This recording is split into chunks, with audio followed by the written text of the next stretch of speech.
समंदर की गहराई में आकांक्षा नाम की एक जलपरी रहती है। वो बहुत गरीब है, इसीलिए बाकी जलपरियां उससे बात नहीं करती हैं। आकांक्षा समंदर के पानी में इधर उधर घूमती रहती है। वहां जलपरियों की रानी वसुंधरा भी रहती है। वसुंधरा आकांक्षा को देखकर कहती है, तुम यहाँ पर क्या कर रही हो? तुम्हारी हिम्मत कैसे हुई मेरे सामने आने की? क्यों? ये तो मेरी भी जगह है, मैं भी तो एक जलपरी हूँ। क्या एक जलपरी होकर मैं आपके सामने नहीं आ सकती? मेरे सामने आने की तुम्हारी औकात नहीं आकांक्षा। आइंदा से मुझे अपना मुंह मत दिखाना। आकांक्षा दुखी होकर वहां से चली जाती है। उधर समंदर के पास एक गांव में रमेश नाम का एक मछुआरा रहता है। रमेश समंदर से मछली पकड़कर बाजार में बेचता है।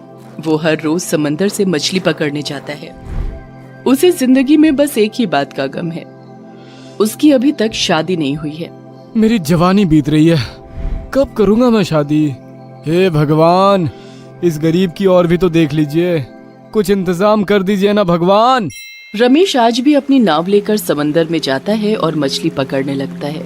इतने में उसका फेंका हुआ जाल बहुत भारी हो जाता है। अरे बाप रे, ये क्या? मैं जाल खींच ही नहीं पा रहा हूँ। लगता है बहुत बड़ी मछली फंसी है। रमेश जान लगाकर जाल खींचता है और जाल आने पर रमेश चौंक जाता है। वो देखता है कि जाल में कोई मछली नहीं बल्कि एक जलपरी फंसी है। अरे बाप रे, ये मैं क्या देख रहा हूँ? एक जलपरी?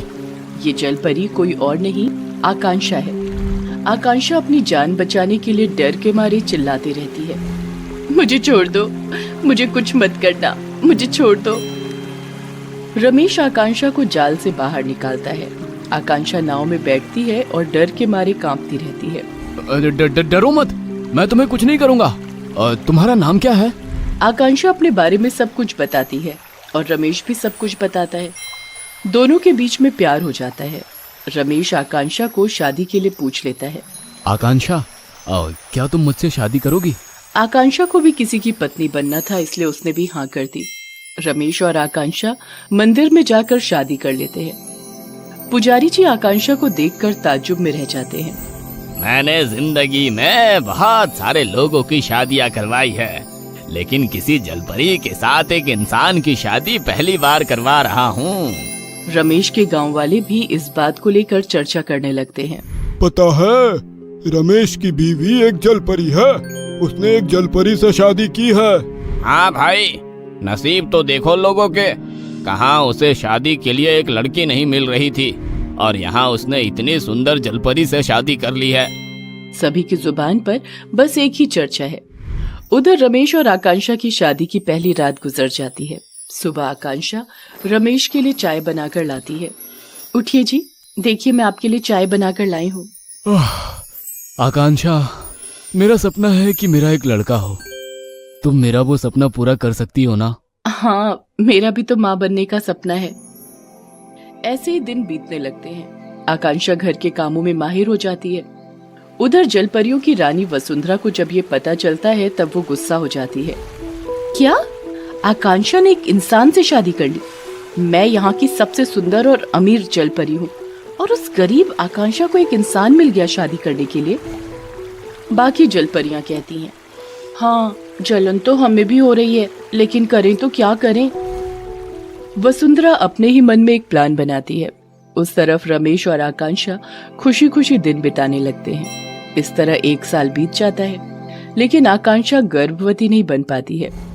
कई बार कोशिश करने के बावजूद भी वो मां नहीं बन पाती है और तभी रमेश का असली रूप सामने निकल कर आता है। रमेश उसे टोंट मारने लगता है। कैसी औरत है तू? अपने पेट में एक बच्चा भी नहीं पाल सकती?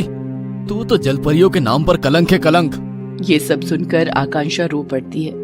ये सब क्या बोल रहे हैं आप तो मुझसे प्यार करते हैं ना? कोई प्यार व्यार नहीं है, मुझे तो बस एक बच्चा चाहिए था और वो भी तू मुझे नहीं दे पाई। तू तो किसी की बीवी बनने के काबिल ही नहीं है। तो रमेश इस तरह आकांक्षा पर टॉर्चर करने लगता है। वो आकांक्षा को मारता पीटता भी है। आसपास के लोगों में ये बात फैल जाती है। आकांक्षा जब कुछ काम से बाहर निकलती है तब गांव की औरतें भी उसे टोंट मारती हैं। अरे वो देखो, जलपरी जा रही है। ऐसी जलपरी जो मां नहीं बन सकती। बांझ जलपरी है, बांझ, हम इंसान हैं लेकिन हम माँ तो बन सकते हैं ना। रमेश का तो नसीब ही खराब है, जलपरी से शादी करने के चक्कर में उसने एक बांझ से शादी कर ली। ये सब सुनकर आकांक्षा अंदर से टूट जाती है। उधर वसुंधरा को ये बात पता चल जाती है। ये सुनकर वो जोर जोर से हंसती है। मुझे पता था कि उस आकांक्षा के साथ कुछ तो गड़बड़ होने वाली है, बांझ जलपरी कहेंगी। यही मौका है, अब मुझे भी अपनी चाल चलनी पड़ेगी। उधर रमेश नशे में धुत होकर समंदर में मछली पकड़ने जाता है और अचानक से वसुंधरा पानी से छलांग लगाकर उस नाव में आ जाती है। अरे ये क्या, ये मैं क्या देख रहा हूँ, एक और जलपरी? हाँ, तुम बिल्कुल सही देख रहे हो। मुझे तुम्हारे बारे में सब कुछ पता है। तुम उस आकांक्षा से शादी करके बहुत नाखुश हो। और क्या ही बताऊं, वो चुड़ैल एक बच्चा भी नहीं दे पाई मुझे। मुझे पता है रमेश, मैं तुमसे शादी करने के लिए तैयार हूँ। अगर तुम्हें बच्चा चाहिए तो मुझसे शादी कर लो। वसुंधरा रमेश को बच्चे का लालच दिखाती है। रमेश बच्चे के लालच में वसुंधरा से शादी कर लेता है और उसे घर लेकर जाता है। वसुंधरा को देखकर आकांक्षा चौंक जाती है। ये क्या आप? हाँ, आज से मैं तेरी सौतन हूँ। आकांक्षा, आज से ये तेरी मालकिन भी है और तू इस घर की नौकरानी। चल जा, काम कर। आकांक्षा बहुत रोती है। रमेश के पैर पकड़कर गिड़गिड़ाती है। रमेश उसे एक लात मारकर कहता है, शादी नहीं करता तो क्या तेरी जैसी बांझ के साथ जिंदगी बिता देता? चल जा, अपना काम कर, नहीं तो मार मार के तुझे इस घर से निकाल दूंगा। आकांक्षा के पास जाने के लिए कोई जगह नहीं है। वो अभी समंदर में भी वापस नहीं जा सकती, इसलिए वो चुपचाप काम करती रहती है और लोगों को ताने सुनती रहती है। एक काम इधर से उधर होने पर वसुंधरा उसे बहुत मारती है। काम ठीक से नहीं करेगी तो ऐसा ही होगा, ये ले। आकांक्षा जलपरियों की देवी की पूजा करने लगती है, क्योंकि उसे उम्मीद है कि जलपरियों की देवी ही अब उसे बचा सकती है। जलपरियों की देवी, आप महान हो, क्या आप मुझे इस हालत से नहीं बचाएंगी? हे देवी माँ, रक्षा कीजिए, मेरी रक्षा कीजिए। ऐसे ही 1 साल बीत जाता है और वसुंधरा का एक हंसता खेलता बेटा होता है। रमेश बहुत खुश हो जाता है। अरे वाह, मेरा सपना पूरा हो गया, मैं बाप बन गया। लेकिन वसुंधरा को अपने बेटे से खास लगाव नहीं है। वो तो बस आराम करती है और आकांक्षा अपने खुद के बेटे की तरह उसके बेटे की देखभाल करती है। इसके बाद से वसुंधरा के नखरे शुरू हो जाते हैं। रमेश, मैं 1 साल से इसी घर में रह रही हूँ, अब मुझे नया घर चाहिए। नया घर?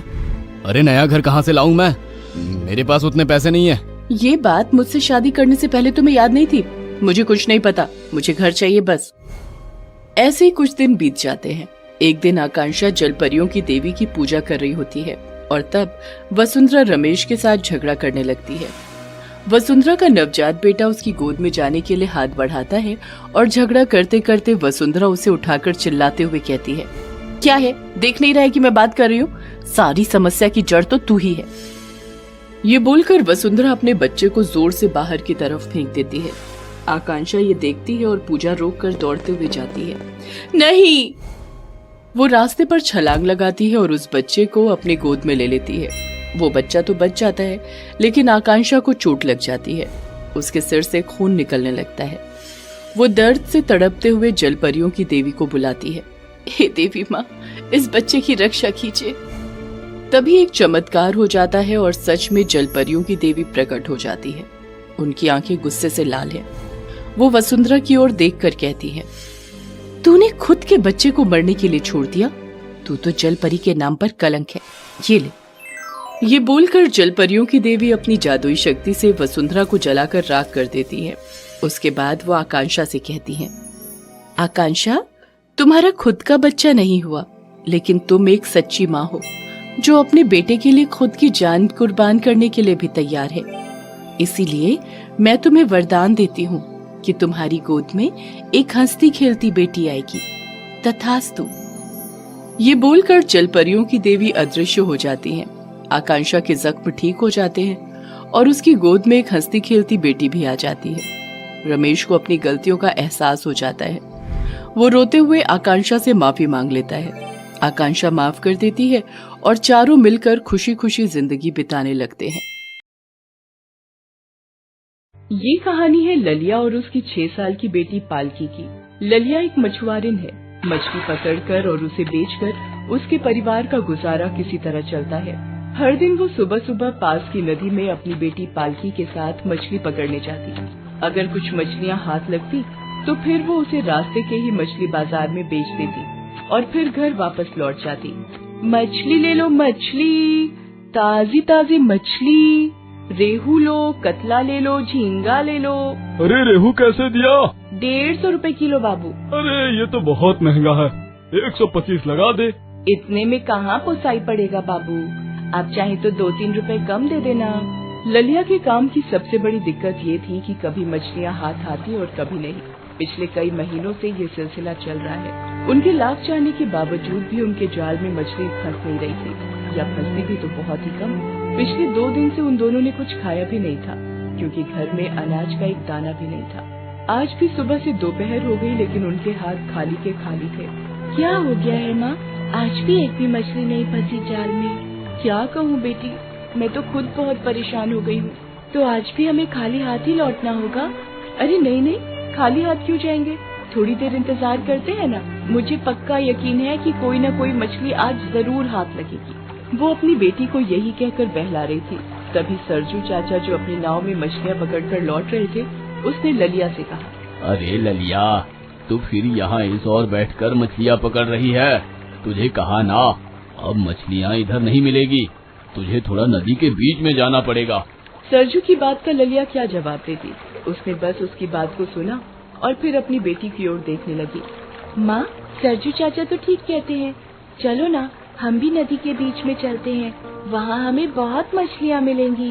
लेकिन ललिया नदी के बीच में जाती कैसे? ना तो उसके पास नाव थी और ना ही अच्छा और मजबूत जाल। लेकिन उसे कोई न कोई उपाय तो करना ही था, क्योंकि पिछले 2 दिनों से उनके घर चूल्हा नहीं जला था। उसने कल नदी के बीच में जाने की बात अपनी बेटी से झूठ मूठी कह दी। फिर वो वापस लौट आए। रास्ते में ललिया अपने पति रमन को याद करती हुई आ रही थी। आप हमें छोड़कर क्यों चले गए जी? आपके बिना देखिए जीवन कितना कठिन हो गया है। आपकी बेटी को मैं भरपेट खाना भी नहीं दे पा रही हूँ। बनिया रमेश भी अब उधार नहीं देता। कल जब मैं उसकी दुकान पर गई तो जब ललिया पास वाले राशन की दुकान पर गई तो उसके मालिक रमेश ने उन दोनों के साथ बहुत बदतमीजी की। अरे बड़े ही बेशर्म किस्म के हो तुम दोनों। हर दिन भगाता हूँ, फिर आवारा जानवर की तरह यहाँ आकर दुम हिलाने लगते हो। रमेश भैया, थोड़ा उधार दे दो ना, पालकी ने कुछ नहीं खाया है। एक काम कर, तुम दोनों माँ बेटी मिलकर मुझे खा जा, खा जा। ऐसा क्यों बोलते हो चाचा? ठीक ही तो बोलता हूँ। अरे बाबा, मैं यहाँ समाज सेवा के लिए नहीं बैठा हूँ। पहले रोकड़ा निकालो, फिर राशन लेकर जाओ।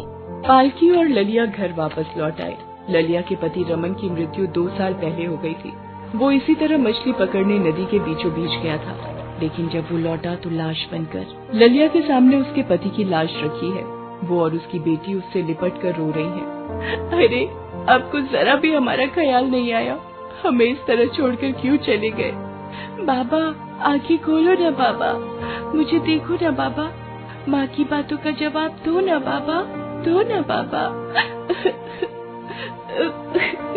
पुरानी बातों को सोचती, रमन को याद करती और मन ही मन आंसू बहाती वो रास्ते में चली जा रही थी।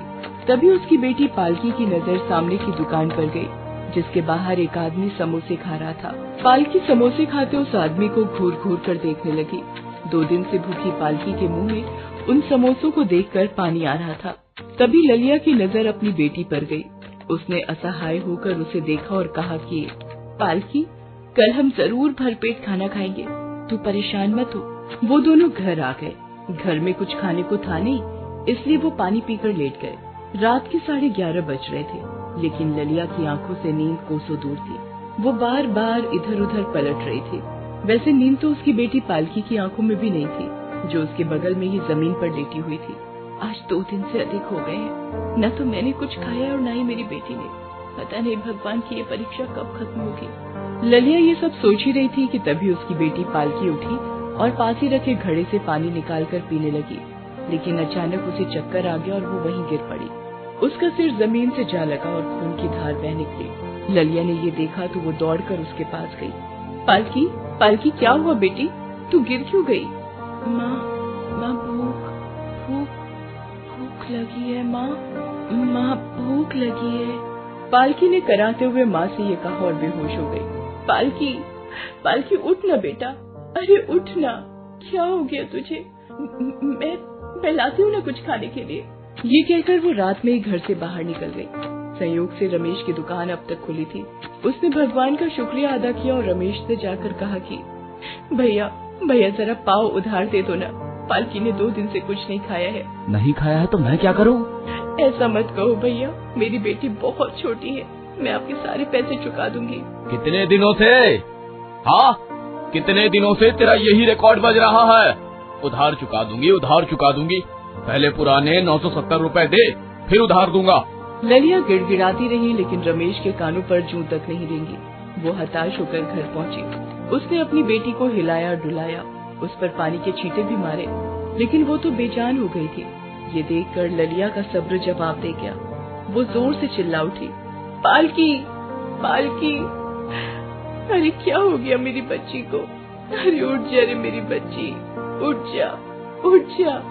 लेकिन पालकी के शरीर में कुछ हलचल नहीं हुई। एक बार ललिया फिर जोरों से चीख पड़ी। इस बार उसकी चीख की आवाज से उसकी बेटी पालकी की नींद खुल गई। ललिया ने अपनी बेटी की ओर देखा और उसे जोर से गले से लगा लिया। उसका दिल जोर जोर से धड़क रहा था। उसके चेहरे पर पसीने की बूंदें आ गई थी। क्या हुआ माँ, कोई बुरा सपना देखा क्या तुमने? ललिया ने अपनी बेटी पालकी को एक बार फिर से गले लगा लिया। ललिया को एक बात का सुकून था कि ये सारी बातें उसने सपने में देखी थी। उसकी बेटी बिल्कुल ठीक थी, लेकिन उसके बाद पूरी रात उसे नींद नहीं आई। अगले दिन जब वो दोनों नदी किनारे मछली पकड़ने जा रहे थे, तो भी ललिया उदास सी कुछ सोचती जा रही थी। अगर आज भी मछली हाथ नहीं आई तो क्या होगा? बिना नाव और बिना बड़े जाल के मैं कैसे मछली पकड़ पाऊंगी? अगर आज भी कुछ हाथ ना लगा तो कहीं सपने वाली बात हकीकत ना हो जाए। नहीं नहीं, ऐसा नहीं होगा। भगवान इतने निर्दयी नहीं हो सकते। यही सब सोचते और ईश्वर को याद करते हुए ललिया नदी के पास पहुंची। वो आज फिर से किनारे में जाल डाल रही थी। उसे ऐसा करते देख पालकी ने कहा, माँ तुम आज फिर से नदी के किनारे जाल डालने लगी? माँ 3 दिनों से हम यहाँ जाल तो डाल ही रहे हैं, आज नदी के बीच में चलो ना। बीच में? लेकिन बिना नाव और बड़े जाल के वहाँ जाने का कोई फायदा नहीं है बेटी। मेरा दिल कहता है कि आज हमें यहाँ जरूर कोई न कोई मछली मिलेगी। पालकी ने मायूसी से माँ की ओर देखा और दोनों जाल डालकर बैठ गए। 2 घंटे बीत गए, लेकिन उनके हाथ कुछ नहीं लगा। तभी अचानक उन्हें जाल में कुछ हलचल सी महसूस हुई। वे दोनों सतर्क हो गए और जाल को खींचने लगे। उन्हें वो जाल बहुत भारी लगा। माँ ये जाल तो बहुत भारी लग रहा है, लगता है बहुत बड़ी मछली फंसी है। मैंने कहा था ना आज मछली जरूर हाथ आएगी। उन दोनों ने बहुत ही मेहनत से वो जाल बाहर खींचा और जब जाल बाहर आया तो उनकी आंखें फटी की फटी रह गई। जाल के अंदर 2 बहुत ही बड़ी मछली फंसी थी। उनके जाल में 2 इतनी बड़ी मछली देख आसपास के और मछुआरे भी इकट्ठा हो गए। उनमें सरजू चाचा भी थे। उन्होंने जब मछली को नजदीक से देखा तो आश्चर्य से उछल पड़े। अरे ललिया, तेरी तो लॉटरी लग गई। ये तो घोल मछली है, बहुत कीमती मछली है। बाजार में तो लाखों में इसकी कीमत मिलेगी। मछली की कीमत लाखों में? हाँ रे, उस दिन तेरा पति भी इसी को पकड़ने नदी के बीचों बीच गया था, लेकिन बदकिस्मती से लौट ना पाया। जानती है, इस मछली से कई तरह की दवाई बनती है, डॉक्टरी के सामान भी बनते हैं, चेहरे को गोरा करने वाली क्रीम भी बनती है। वाह रे, किसी ने सही कहा है, ऊपर वाला जब देता है तो छप्पड़ फाड़ के देता है। ललिया को उस मछली की कीमत 3 लाख रुपए मिले। ललिया उतने सारे पैसे देखकर बहुत खुश हुई। पहले तो उन दोनों ने भरपेट खाना खाया। उसके बाद ललिया ने उन पैसों से ही एक नाव और बड़ा सा जाल खरीदा। अब वे दोनों खुशी खुशी अपना जीवन बिताते हैं। सही कहा है किसी ने, ऊपर वाला जब भी देता छप्पड़ फाड़ के।